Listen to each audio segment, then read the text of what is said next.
Die Corona-Krise hat die Arbeitswelt weltweit schwer erschüttert. Viele Bereiche sind massiv getroffen und stehen still. Wer weiter unterwegs ist, das sind die Eisenbahnerinnen und die Eisenbahner. Zu diesem Thema will ich heute einen weiten Blick über unsere Grenzen hinauswerfen.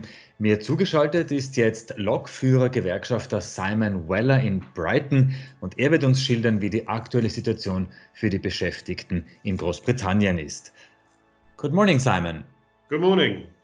Hello, how are you? Very good, thank you. Very good. Simon, wie geht es dir jetzt persönlich als Mensch mit der Corona-Krise?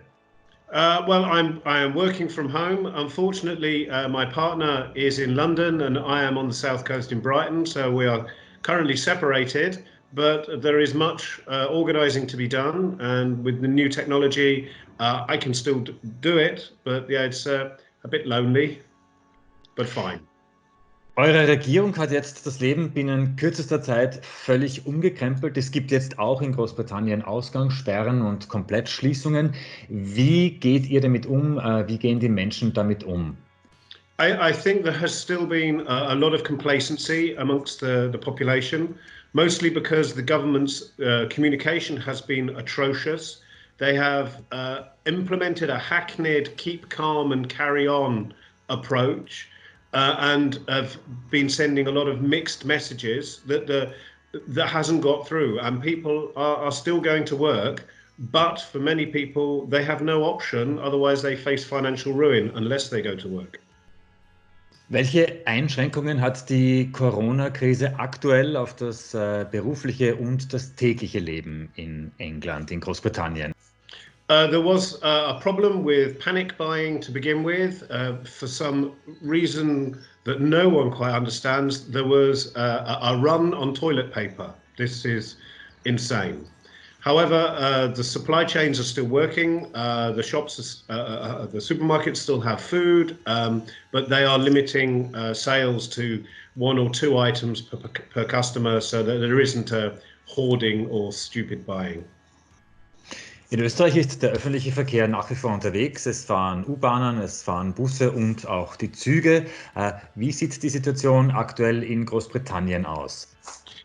Trains are still running in Britain, but it's a massively reduced service. We normally run 25,000 trains a day across the country. This has been reduced to 13,000. Freight trains are running around 600 per day, but this is looking to increase because there is a greater need to move goods about and essential supplies. The metro systems, the London Underground, are running again with reduced services to move essential workers to hospitals, to work, but we are seeing overcrowding on these services. This is mostly because the Johnson government have not shut construction sites. They have not shut many unessential businesses. Das heißt, die Zahl der Züge in Großbritannien ist bis zur Hälfte reduziert. Welche Schutzmaßnahmen gibt es jetzt für die Transportarbeiterinnen in England bei der Arbeit? Wie schützen sich beispielsweise Lokführerinnen und Zugbegleiterinnen?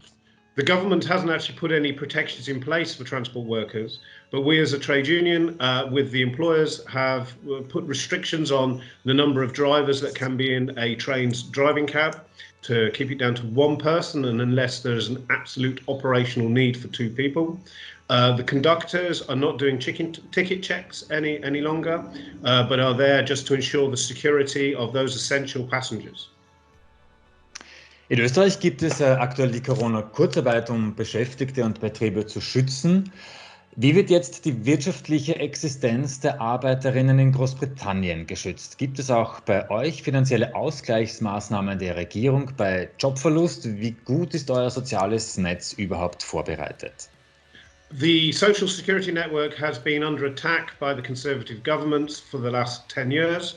And has been fragmented and decimated. And I do not believe it is in a good position to support society as a whole. The government has put in place some protections for staff that are furloughed, that is to say that they have been temporarily laid off. The government will pay 80% of their salary up to a maximum of £2,500. However, those that are self-employed, that are gig workers or in the precarious economy, have no protection whatsoever. And these people face financial ruin or continue working. So the government's approach to the lockdown, to isolating communities, to protect communities, is failing because they are not prepared to support these self-employed workers. Was muss jetzt deiner Meinung nach passieren? The government needs to assist self-employed, freelance, the gig economy, the precarious workers. They need to beef up the statutory sick pay, the state sick pay. Currently, it is only £94 a week, and this is to pay for everything. It's completely unlivable.